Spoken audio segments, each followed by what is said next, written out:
কথা, এয়ারপোর্টের মসজিদে নামাজ বন্ধ, যাও না কোন মায়ের বেটা আছো খোলো। সেদিন যেমন চুচুড়াতে মসজিদে তালা মেলা দিয়েছিল বিগত সরকার, মাদ্রাসা বন্ধ করে দিয়েছিল বিগত সরকার, অনেক আন্দোলন হয়েছে, অনেক কিছু হয়েছে, কেউ খুলতে পারেনি। ওয়াম্মা বিনিআমাতি রাব্বিকা ফাহাদ্দিস, আল্লাহ শুকরিয়া আদায় করে বলছি, আন্দোলন করতে গেছি একদিন তালা খুলে নামাজ আসর ও মাগরিবের পরে তারপরে ঘরে এসেছিলাম। এই বাপের বেটা ইনশাআল্লাহ বলে যাচ্ছি। কিন্তু সেদিন আমি বলেছিলাম, আজ থেকে 6 বছর 7.5 বছর আগের কথা, কি আর একটু বেশি 8 বছর আগে, সেই দিন থেকে আমি বলেছিলাম যে দেখো, রাজনীতি করা আব্বাস সিদ্দিকীর কোনো শখ নেই, পেশা নেই, আর কিছু অভাবও আমার নেই, কিন্তু মসজিদকে তালা মারছে কে? সরকার। মসজিদে নামাজ বন্ধ করছে কে? সরকার। তো সরকার তো আর আমার ফতোয়া বুঝবে না, সরকারকে তো আর যদি বলি তোর মাথায় ফুদে মাথা ফেটিয়ে ফেলবো ওটাও তো বুঝবে না। সরকার বোঝে আইনের ভাষা, সরকার বোঝে পাওয়ারের ভাষা। সেই দিন থেকে আমি বলেছিলাম যে আগামী দিন মসজিদ বানাচ্ছ, মাদ্রাসা বানাচ্ছ, কবরস্থান নিরাপদে রাখতে যদি চাও রাত পাওয়ার দরকার আছে। কিন্তু আমার কথা তো গুরুত্ব দিলে না। আজকে 91% মুসলমান ভোট দিলে, যে বলেছিল কোরআন মিটে যাবে তাকে ভোট দিলে, সে 86টা পেল, 86টা 86 হাল হয়ে গেল। তা না হয় আজকে যদি 8টা 10টাও আমার দিকে থাকতো, তাহলে কলকাতার মসজিদ নিয়ে লড়াই হতো না? হতো না? তারপরেও লড়াইয়ের চিন্তা ভাবনা নিয়ে প্রস্তুত নিচ্ছি, চলছে কাজ। কিন্তু দুঃখ লাগছে কি, মসজিদের সভাপতি বলছে আন্দোলন করতে হবে না, রাস্তায় নামতে হবে না।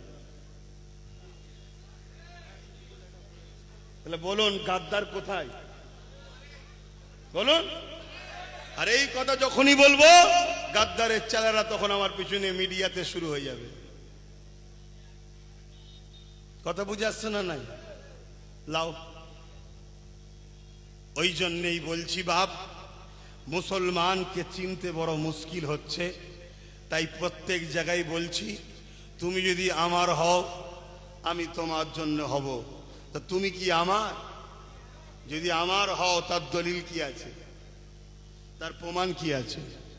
হ্যাঁ, আজকে এয়ারপোর্ট মসজিদের জায়গায় হয়েছে, মসজিদে এয়ারপোর্টের জায়গায় মসজিদ হয়নি, মসজিদের জায়গায় এয়ারপোর্ট হয়েছে। ঠিক আছে, রানওয়ে বাড়ানো দরকার, হ্যান দরকার, তান দরকার, অবশ্যই দেশের উন্নতির পক্ষে আমরা, ঠিকই তো নাকি? দেশের কোনো ক্ষতি হবে এটা নয়। কিন্তু দুনিয়ায় তো আরো জায়গা আছে, শুধু মুসলমানদের মসজিদটাই নজর পড়ছে কেন? অনেক রাস্তার উপরে তো অনেকের অনেক কিছু আছে, সেগুলো নজরে পড়ে না তো। রাস্তার বীজখানে আছে, পুরো বীজখানে, কই নজরে পড়ে না তো। শুধু আমাদের টার্গেট কেন? একটাই কারণ, জানে এ জাতির হয়ে লড়াই করার কেউ নাই। এ জাতির যারা নেতৃত্ব দিচ্ছে তাদের বেশিরভাগটাই তো জালিমরা জানে আমাদেরই। তাই তো আজকে যা খুশি করছে। এখনো সময় আছে, সংগঠিত হও, ঐক্যবদ্ধ হও, একতা হও। কারোর উপরে জুলুম করার জন্য নয়, কারো বিরোধী করার জন্য নয়, একতা হব অন্যায়ের বিরুদ্ধে লড়াইয়ের জন্য, সত্যেরকে বাঁচাবার জন্য, ন্যায়ের পক্ষে থাকার জন্য, মিথ্যাকে মিটাবার জন্য। ঐক্য হও। আমাদের লড়াই কোনো ধর্মের বিরুদ্ধে নয়, আমাদের লড়াই হলো সন্ত্রাসের বিরুদ্ধে। আমাদের লড়াই কোনো জাতির বিরুদ্ধে নয়, আমাদের লড়াই হলো ফ্যাসিস্ট, অত্যাচারী, জালিম, স্বৈরাচারী, এজিদের মতো শাসকদের বিরুদ্ধে আমাদের লড়াই। যে লড়াই ইমাম হোসেন পাক করে দেখিয়েছে, ও লড়াই আগামী দিন আবার হবে, বিশাল লড়াই হবে। ওই লড়াইয়ে তোমরা লড়তে রাজি আছো? রাজি আছো? যদি রাজি থাকো, ঐক্যবদ্ধ হও, একতা হও। দেখো কার পিছনে দাঁড়াতে হবে সেটা ভাবো। কেন নতুন করে তোমাদেরকে আবার বিভিন্ন দিকে, ওই বললাম না কড়াই ছিলাম চুলোই পড়ে গেছি, চুলো থেকে উঠা যাবে না? যাবে না? জোরে বলুন। হ্যাঁ, ইনশাল্লাহ আল্লাহ উঠাবে। বলুন কে উঠাবে? হ্যাঁ, ঈমান আছে তো নাকি? কোনো চিন্তা করবেন না, ভয় আল্লাহ ছাড়া কাউকে খাবেন না। শুনছেন তো নাকি? আমরা ডোনাল্ড ট্রাম্পকে ভয় করি না, আর ডোনাল্ড ট্রাম্পের খাস চালা মোদিকেও ভয় করি না।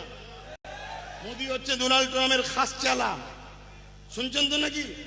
ডোনাল্ড ট্রাম্প এনারা আব্বাজান আব্বাজান করে, শুনছেন তো? ভয় করি না। আর আমার বাংলার যিনি বসেছেন শুভেন্দু অধিকারী, তাকেও ভয়। জোরে বলুন। ভালোভাবে ন্যায়ের পক্ষে মানবতার সাথে থাকবে। রাজ্যের সিএম হয়েছে, তার জায়গায় সে, আমার জায়গায় আমি, সম্মানের জায়গায় সম্মান থাকবে। কিন্তু তুমি যদি মনে করো পাওয়ারের আসনে বসে যা খুশি করে নেব, অত সহজ নয়। খোদার মা দুনিয়ার বাদ। কথা বুঝে আসছে তো ভাইরা আমার? তাই আপনাদেরকে বলবো, আল্লাহ ছাড়া কাউকে ভয়, আল্লাহ ছাড়া কাউকে ভয়।